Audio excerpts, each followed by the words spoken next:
Hey guys, it's your girl Jessica, aka Miss Fit Curls, and we're back at it again with another lower body workout. This is going to be part of my at-home series here on YouTube and on Instagram. So if you aren't following me on Instagram, I'm just gonna leave that right there. My goal through this channel is to inspire you guys to hashtag just move and live your healthiest and best life no matter the circumstance, because I really feel like through commitment, dedication, and willingness to learn, you can literally achieve any goal. Hey now, take a step outside and seize the day now. If you're new to my at-home series or my YouTube channel in general, welcome. In these videos, I feature a workout of the day, give you tips and cues on form, and also share with you guys some workout equipment of the day that I will be using in my workouts as well that I feel like would be beneficial to have as part of your own workout at-home equipment.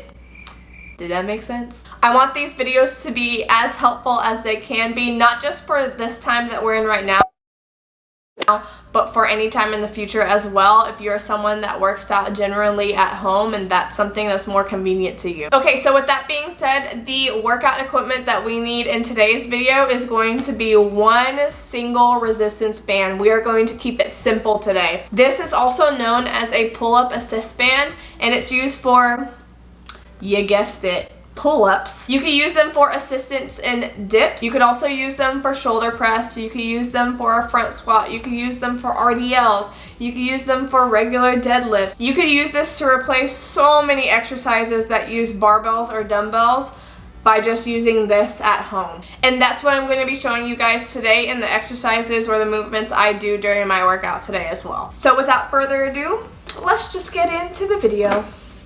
Alright, so the structure of today's workout is going to be 4 supersets. And the first superset is going to be started off with front squats. These are going to be banded front squats. You're going to be holding the band on top of your shoulder.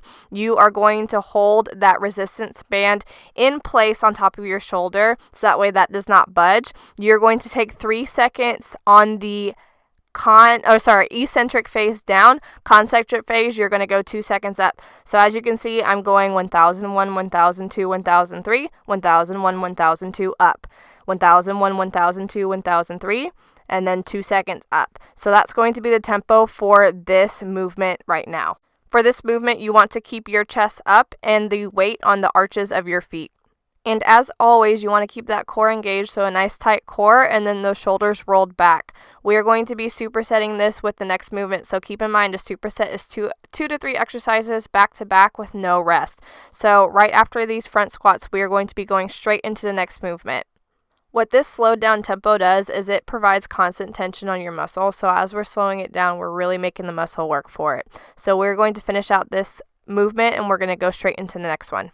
So we're going to be going straight from front squats to deadlifts. We're going to be using a resistance band for this one, and here in a minute I'll show you what it looks like from the front. But as of right now, on your way down, you're going to be sitting into those hips. You're going to be leading with your hips for this exercise. On the way down, you're going to be sitting into those hips, keeping that chest up, and on the way up, you're going to be leading with those hips, so you're going to bring those hips back to the front, really squeezing your glutes up at the top. This is not a necessarily a primary back workout. You really want to be leading with your hips for this one to prevent back injury.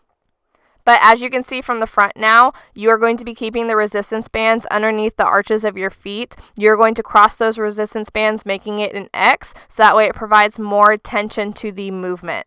And you can't really see it right now, but you can rewind this video if you need to.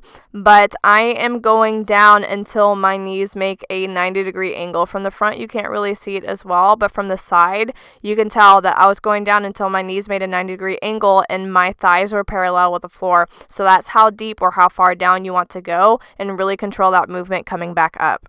So that's going to be it for the first superset. Now going into the second superset, we're going to be starting off with the single leg movement, which is going to be single leg RDLs, which stands for Romanian deadlifts. And as you can see, it is pretty hard to keep your balance sometimes, but if you lose your balance, just reset yourself back up like I just did and keep going. But you want to go down until you feel a stretch in your hamstrings. Once you feel that stretch in your hamstrings, you're going to hip hinge like the last movement and lead with your hips, bringing them back to the front. So as you can see on the way down, I automatically send my hips backward so that way I could really feel that stretch in my hamstrings. And then after I send my hips backward right here, on the way up, I'm really pushing those hips forward and squeezing my glutes up at the top. This is what's going to make this exercise really optimal for your hamstrings and your posterior chain, which is what you're working out in this exercise. And right here, I'm showing you what the setup is like. So you want to take your band, kind of bring it in half. You're going to be putting that band on the arch of your feet.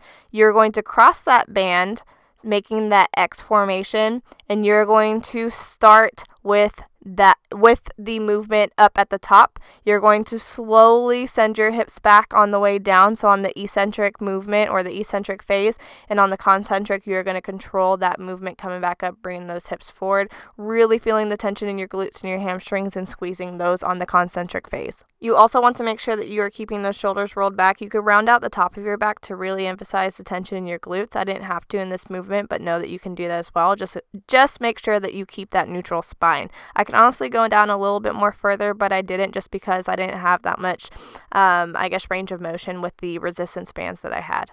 And right after we finish the movement on either leg, we're going to be going straight into a two-legged RDL. So now it's just going to be the same movement with just 2 feet on the ground, but this time the technique is a little bit more unique. On the way down, I'm going to go all the way down until I don't have any more, tug on the band. I'm going to go about 3/4 of the way up, and then I'm going to go straight back down and finish up that movement and coming back up at the top and completing it, if that makes sense. So I'm going to show you here in a minute that I'm going to go all the way down. I'm going to come about 3/4 of the way, go back down, and finish out that movement. So that way it's providing a lot more tension on the hamstrings and glutes, and trust me, you'll really be feeling it on the second half of that.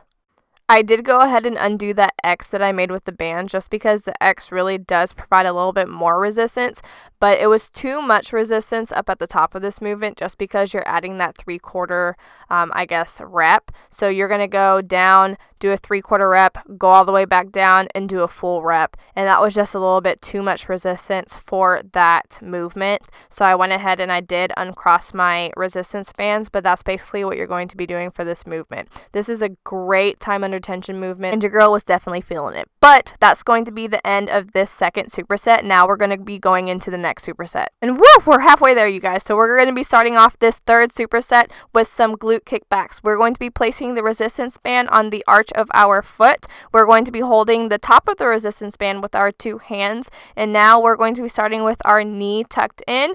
We're going to be kicking that knee out up at the top. And at the top of that movement, you want to kind of give your glute a nice squeeze and really feeling the tension in your glute in this one. You're going to be nice and controlled whenever you come back in. So whenever you bring that knee back in, you want to be in control of that movement. Don't just let that resistance band sling you back. We're going to be switching to the other side, and we're going to be doing the same thing on the other side. Make sure you are keeping your core nice and tight. You want minimal movement in your upper body for this one. Really hold your body in place whenever you are kicking on the way up.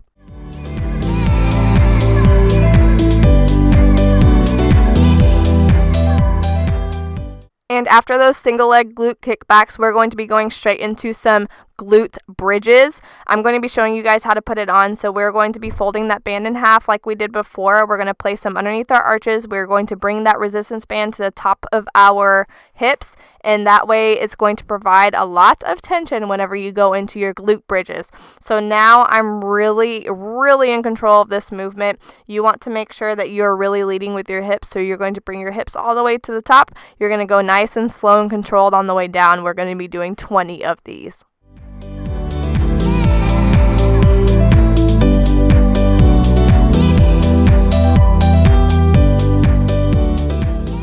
Alrighty, so the fourth and final superset, you already know I like to finish out my supersets with a nice burnout superset. So this superset is going to be no equipment at all, no bands. Throw those bands away. Don't throw them away, but just put them to the side. And now we're going to be doing a wall sit with some leg extensions. You want to make sure that your knees are at a 90-degree angle right here. You're going to be in total control of this movement, keeping a very nice tight core.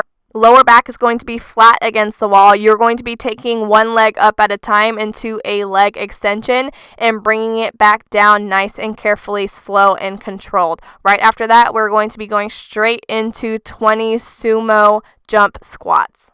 Make sure to really keep your chest up for this one. We're going to be sitting into these sumo squats. Really make your legs work for it. We're going to be jumping straight up, and we're going to be continuing that movement. This, guys, killed me. Whew. And boy, was that a doozy. Let me tell you. Okay, if you guys liked today's video, go ahead and give this video a thumbs up because it really supports me and helps me help you guys. And if there's something that you would like to see in a future video, make sure to leave a comment in the comment section down below. But until next time, bye guys.